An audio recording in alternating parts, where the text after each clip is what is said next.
This is crazy as we have an in-depth details on Damion Lee's injury from last season, his recovery, and also talking about Monte Morris coming in on his role this year. We're going to be diving in looking at how impactful these two players can be from Mike Budenholzer for James Jones for this Phoenix Suns organization. As Media Day was yesterday, we had an abundance of news and topics to break down. So if you want to make sure you stay up to date on everything revolving around this Suns team leading up to the preseason and the season, make sure that like button to stay in that Suns algorithm because over here on Suns Digest, CJ and I are going to have abundance of videos. We added a video talking about Yusuf Nurkic's game yesterday, so if you missed that video, go check it out. But without further ado, we're going to dive into this video at hand, so make sure to grab a snack. In today's episode, we're going to be discussing two topics. And the first one we're going to be looking at is something that is great to hear and revolving around the point guard situation. So yesterday, obviously it being media day, everybody was in attendance. Everybody wanted to have themselves heard, have themselves vocalized, and a lot of the Suns reporters wanted to get some in-depth details on this guard rotation because Tyus Jones was brought in on a little bit of a cheaper deal on a veteran minimum contract, being noted that he was going to start already. So for a player in Monte Morris, who was already brought in on a veteran minimum contract, looking to play that backup point guard role, how does he necessarily feel playing that backup point guard role and giving that starter to Tyus Jones? Well, Kellen Olson had a great question to ask him about that, and we're going to dive in and look at his response here. So let's dive in and look at this. Like I said, Kellen Olson asked Monte Morris about his reaction and surprise when Tyus Jones signed, and he emphasized how it's not a competition between them and how much they are practicing and working out together already. Super mature answer that speaks to the great vet that you've already heard he is. And I totally agree with Kellen here on this. This is absolutely fantastic news to hear as Suns fans. We all know the big issue with this team was point guard, point guard, point guard, as CJ and I have hammered over on this channel.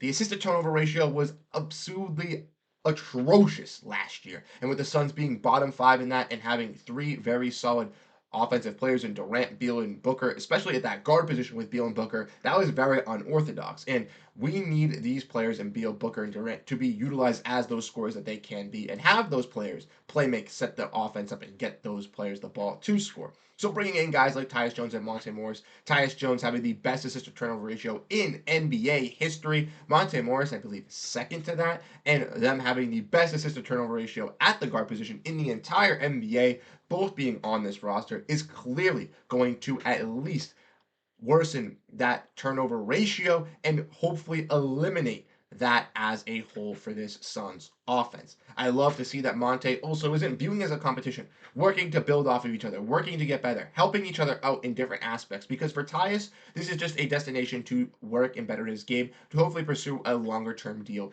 in the future. Now, the Suns could also get him on that long term deal and have him be that point guard for the future, which would be fantastic. But I don't necessarily know if that's going to be the type of direction that Tyus is looking to go for. So for Tyus, he's looking to put on some better qualities to showcase himself being a true starting point guard in this league for the foreseeable future. And for a player in Monte Morris, he's learning all those aspects from Tyus Jones to continue his game to become one of the better backup guards in the league as he has been in years previous with the Denver Nuggets. He's looking to build back to that type of limelight, and I think he can with this Phoenix Suns team, especially with playing with some players that quality bring some of that offensive style that he did in Denver. Let me know what you guys think down below on this comment and how you guys feel about Monte Morris and Tyus Jones coming into the season. I bet you will have more content coming on these guys from Media Day leading up to preseason and for the season to start.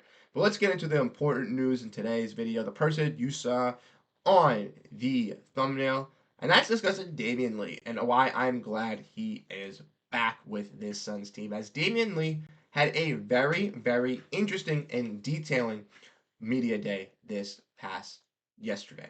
So, as we all know, Damion Lee suffered surgery last season, was out for the entire season,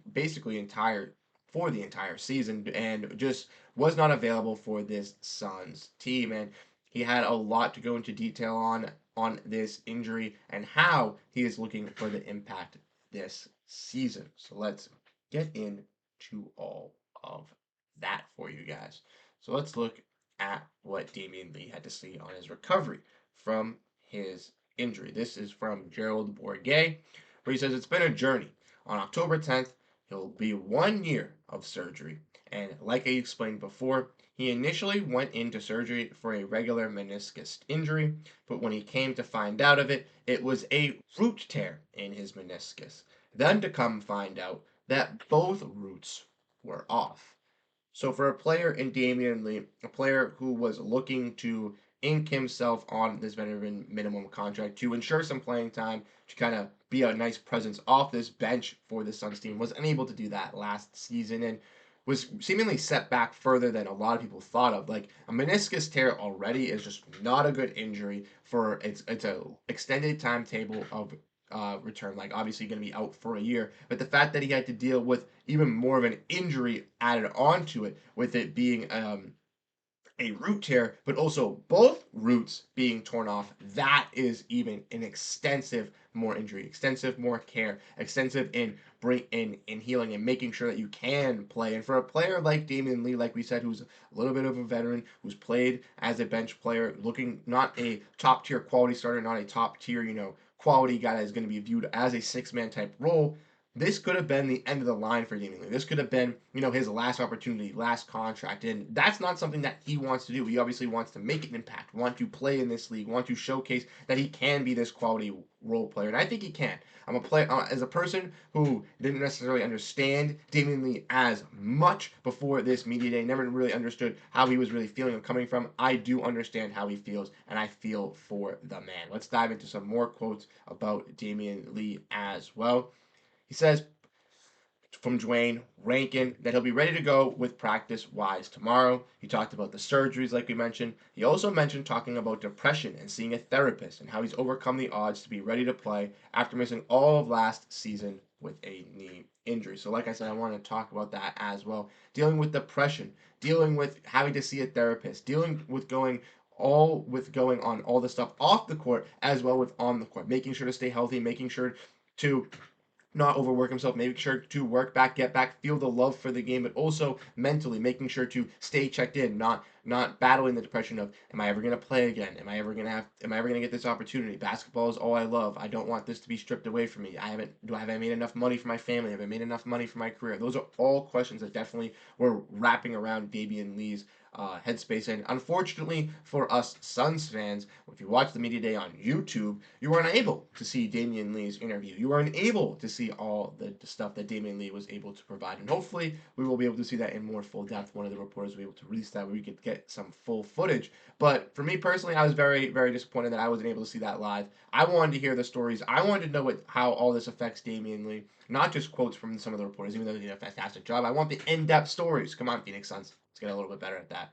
But lastly, let's look at one more quote from Damion Lee here, where he talks about people talk down on those who never got here. Damion Lee quoting on rapper Big Sean, as he said, that's what America's society is, and he's not wrong. He is not wrong. A lot of people talk down on people who never got there. A lot of people probably have talked down on Damion Lee, talking about how he's not going to be as impactful, not be this type of player, but I think that for Suns fans specifically, you have to root for the guy, knowing the hardships that he went through to try even play last season. Unfortunately, wasn't able to, and now he still wants to be able to present that quality role off the bench for this team. Now, for Damion Lee, I think this team last season would have been a better team for him to give that ample opportunity at the start to make an impact role. With this team, with guys like Grayson Allen and Royce O'Neal not coming off the bench with the additions of Tyus Jones, and having players like Mason Plumlee and Bull and the rookies and Oso Agaro and Ryan Dunn and Josh Kogi as well. It is going to be a very, very hard time for a player in Damion Lee to get that ample opportunity to play at that wing position, at that 2/3. But ultimately, I think that he'll be able to get some minutes, obviously, for this Suns team, depending on matchups, depending on how the start of the season goes. And I think they'll give him some opportunities at the start of the year to see how he kind of looks. Maybe he doesn't look the greatest at the beginning, maybe fade up closer to the end of the bench, give the likes to some of the younger guys, but definitely believing in Damion Lee right from the get-go. There are some injuries. We don't necessarily want to wish any injuries, but if there are some injuries, he can kind of fill in and plug in some of those roles. And maybe even that's when a guy like Damion Lee gets to really truly showcase his skill set for this team. But let me know what you think down below in the comment section. How do you guys feel about this Suns media day? How do you feel about the noise from Monte Morris talking about how him and Tyus Jones are going to work together to better themselves? I'm absolutely fantastic in that. And how do you feel about this Damion Lee news? Are you guys feeling more attached to him as Suns fans? Do you guys feel for him more? Do you guys still want him to succeed? Or do you still not believe in Damion Lee? Let me know what you guys think down below in the comment section. I love reading your notes, love reading your comments. I'm in all the Damion Lee train. I'm in on all this Suns news hype. So let's get into all of it. Like I said, you guys have been absolutely fantastic over on the channel. Thank you guys so much for tuning in and showing your support. Hitting that like button, hitting that subscribe button, drop it down in your comments. It means absolutely the world to CJ and I. We're going to be pumping out content for you guys over the next couple of days, with Media Day being amped with a bunch of content. Preseason starting up in the next couple of days as well. We'll have all of that covered for you. Once again, I'm Bruce Velez. You guys have been absolutely fantastic, showing your love and support. I'll catch you guys in the next video. Have a great rest of your day, and go Phoenix Suns.